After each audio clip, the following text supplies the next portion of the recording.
Les gens disaient que oui, le Premier ministre lorgne le fauteuil du président.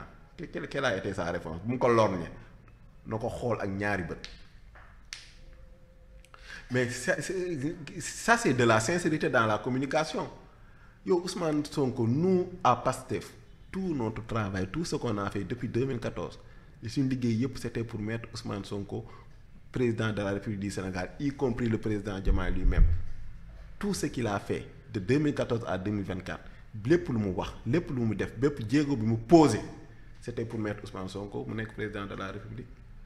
Loolu nañu bëggoon. Maintenant il est arrivé à un certain moment donné, les choses étant ce qu'elles sont, par un concours de circonstances, les plans ont été changés pour que le président Bassirou Diomaye Faye soit président de la République. Loolu c'est un constat qui est là, c'est une décision divine qu'on a tous accepté.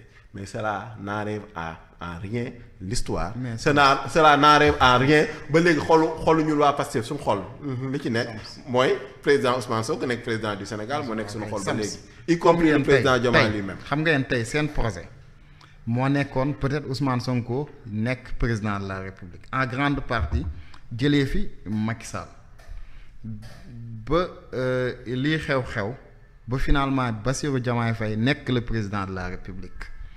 Mais soo déggee parfois l'opinion comme na nga ko waxee sànq wala certains de l'opposition tey même bu ñuy wax ba ne le président Bassirou Diomaye Faye solul mbubbu président attanu ko réew mi bougéwul dara demul est-ce que tey jotul yéen au moins ngeen inciter comme pression bu ngeen di teg ministre de la justice au moins ngeen fexe teg ko ba même bu dee c'est des élections anticipées la ñuy def ngeen jël Ousmane Sonko def ko président comme loolu mooy seen yéene moom ngeen bëgg mais pourquoi ne pas le faire tout de suite au moins réew mi kon ne di dox. Alors li ngay wax nii bu ñu intéressé woon li ngay wax nii bu ñu intéressé woon dañ doon accepter Macky Sall pousse élection yi reprendre le processus Ousmane Sonko nekk candidat parce que c'est ce qu'il avait proposé. Ousmane Sonko avait dit ñett na processus bi continuer et que le président Bassirou Diomaye Faye soit le président du Sénégal. Donc Bassirou Diomaye Faye sera le président du Sénégal durant son mandat. Il fera un mandat plein.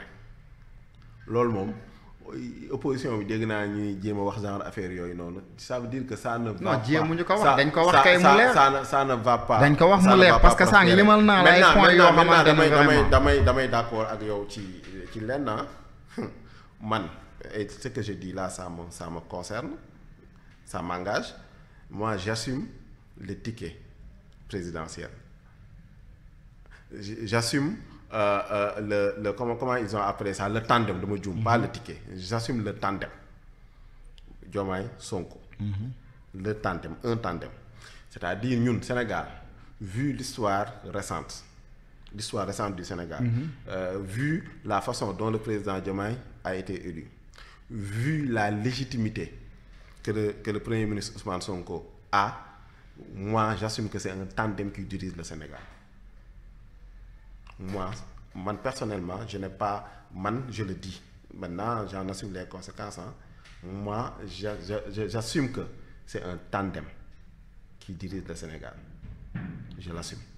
Et pour moi, c'est une expérience que les pays africains, pour moi, pourront après mën nañ ci inspiré wu parce que maa ngi dégg Blé Goudé Côte d'Ivoire di joxe exemple Ousmane Sonko qui a su à un certain moment donné de l'histoire se mettre en retrait pour faire avancer quelqu'un. Maintenant après généralement en Afrique loolu bu xasee am ba pare après il y a eu toujours des conflits entre les deux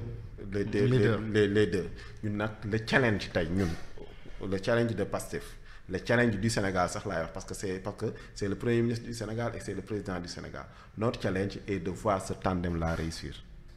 Si on arrive à avoir ces deux qui restent 5 ans ensemble et qui construisent des choses pour le Sénégal, malgré les problèmes, malgré les difficultés, malgré les challenges et tout, s'ils arrivent à le faire, ce sera un exemple pour le Sénégal. Donc, assumons ce tandem-là. Le président Diomaye est un excellent président. Lui-même, il a dit qu'il a eu le meilleur premier ministre dont il pouvait rêver. Donc, ensemble, pour moi, ensemble, ils peuvent relever les défis non seulement pour le Sénégal, mais pour l'Afrique. Pastef aussi, parfois, daf mel ne dañuy def comédie quoi.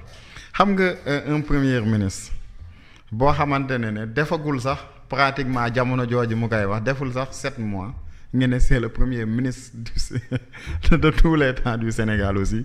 loolu dafay xaw a nduroog comédie un tout petit peu parce que un premier ministre qui ne parvient pas à nous apporter des financements, qui ne parvient même pas à sortir de l'Afrique, ça pose problème, Sams. Alors, maintenant on en vient à ça, sans poser la question. Qu'est-ce qu'il fait? Qu'est-ce que fait le gouvernement du Sénégal? Pas seulement le Premier ministre, parce qu'on parle de l'équipe, on parle du tandem. C'est le chef du gouvernement. On parle du tandem. Mais c'est lui le chef du gouvernement. On parle du président de la République. On parle du Premier ministre. Et on parle du gouvernement du Sénégal. Thierno, tu fais contenir ce tandem-là, tu fais contenir, il n'était pas à la hauteur. Comme vous l'avez dit, le président Diomaye avait dit dès qu'il... Non, il y a actuellement à la hauteur. Pour moi, cette année, ce qu'on a eu à faire, à réaliser cette année, pour moi, un observateur averti, c'est au-delà, personnellement, de mes espérances.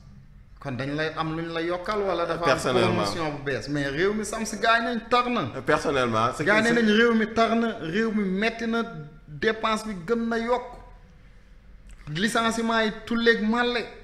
je dis personnellement, vu l'état dans lequel ils ont trouvé le pays, l'état ce qu'ils arrivent à faire, c'est au-delà de nos espérances.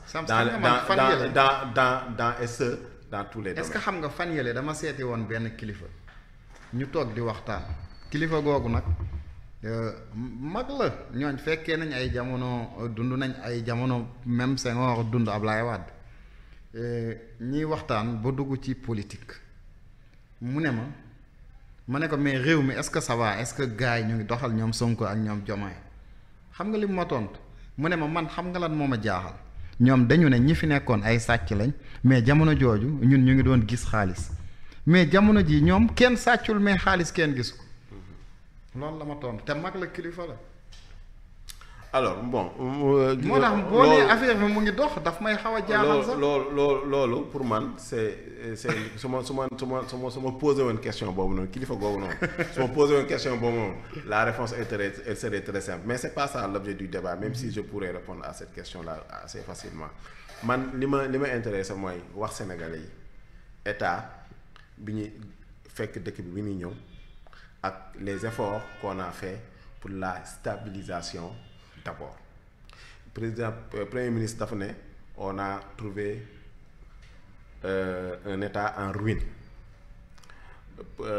Président de la République, on n'a presque pas de marge de manœuvre.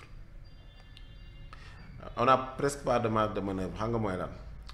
Moi, on paye presque 300 milliards de dettes par mois. moo tax gars yi ne ko comme mënatul moom fa la toll. non na joxe leen lii ce sont les faits. c'est-à-dire yow bu sa bàyyi bu nit ki su bàyyam génnee àdduna bàyyee ko ay bor mais su fayul bor yi nan lay def maintenant non seulement ñu ne la yow da nga war a fay bor yi mais da nga war a dundal waa kër gi. waaw mais boobu ba léegi déglu ma rek boobu ba léegi les gens ils sont en train de payer les dettes ils sont en train de payer tous les salaires, ils sont en train ensuite comment on appelle ça, de continuer à assurer les subventions, même si on va remettre ça peut-être après en question, peut-être ci domaine boobu noonu après ba pare ils sont en train de réorienter notre économie. Gis nga ñett yi su fekkente ne yow da nga fekk un pays au sous-sol nga fexe ba malgré cette situation là tu arrives à honorer tes encours de la dette, tu arrives à payer tes salaires, tu arrives à faire face aux dépenses de l'État et que tu travailles activement à réorienter l'économie de ton pays, pour faire face à la situation on ne peut pas rêver de mieux durant une gouvernance loolu lan moo ko imagine toi yow nga ñëw fekk dëkk boo xamante ni ay dette kese la xam nga dette yi dette intérieure la ak dette extérieure dette intérieure nga ñëw nga fexe ba éponger dette bi ñu yore woon agriculteurs yi en termes d'intrants et de matériel agricole ñu yore